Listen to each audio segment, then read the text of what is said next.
Hey there, we are just south of Wapawekka Lake and probably about 20 kilometers south of the last site that we were at with the Brunisol, Podsol, and organic soil Katina.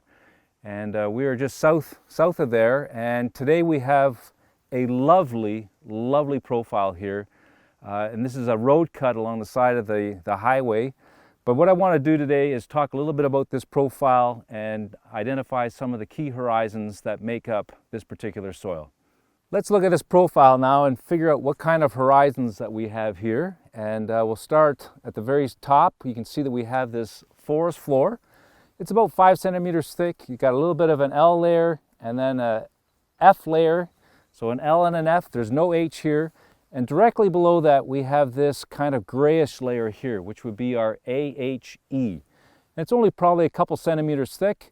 And then below that, we have this beautiful bleached white layer below that, and that would be our AE horizon. And it kind of has a wavy boundary here through the profile. And then directly below that, we have this nice reddish color. And this would be our BM horizon, and I'm going to actually split this up, I think, into two BM horizons. The first one being darker in color, something like this, and then the second one looking something like this.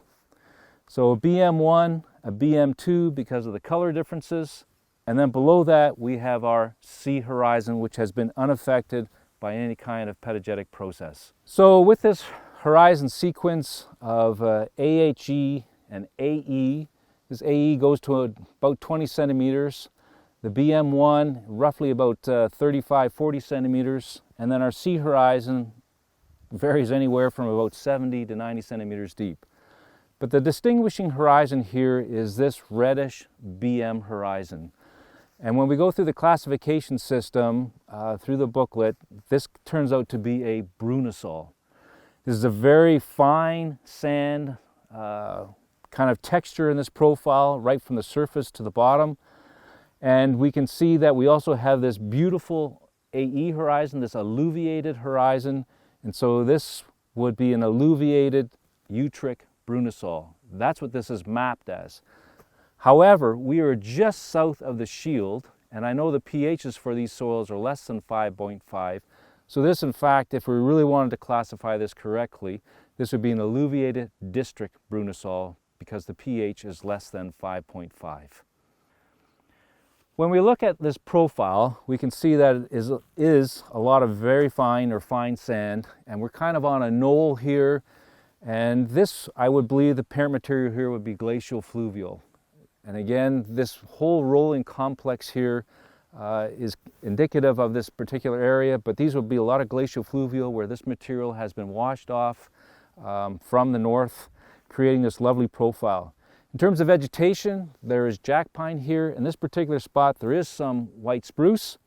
And in the back, though, there is a lot more jack pine and some trembling aspen, some blueberry understory, bearberry. And when I went through the key, I keyed this out as a BP4, which is the boreal plain 4, and this is a jack pine trembling aspen feather moss site on moderately fresh sand. Let's just go over the horizons again, and I will put them on this little booklet so that you can actually see the colors. Again, we have this AHE on the surface. It's kind of grayish in color. Underneath that we have this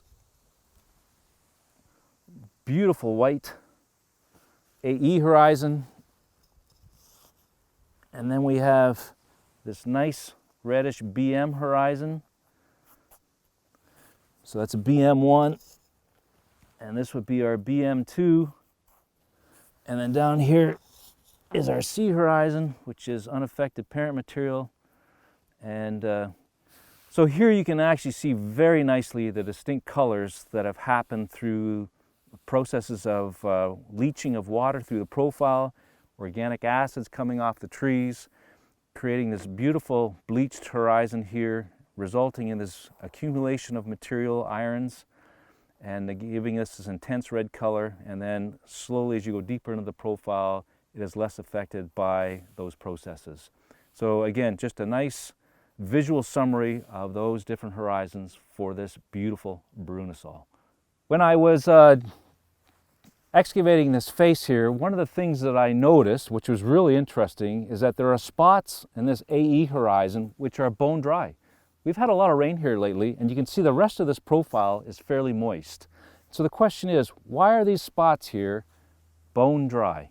Okay, I've taken some of this really dry AE horizon and have placed it in front of me along with some of the AHE, and I am going to do a little demonstration for you. I've noticed that as I have gone through the province, if I see some really dry soil and everything else is wet, something has happened to it. So I'm going to take a little bit of water and I'm going to try to put a drop on this AE horizon, and you can see it beaded up. It did not infiltrate into that AE horizon. If I go to the AH, you can see that when I pour water on it, it soaks it right up.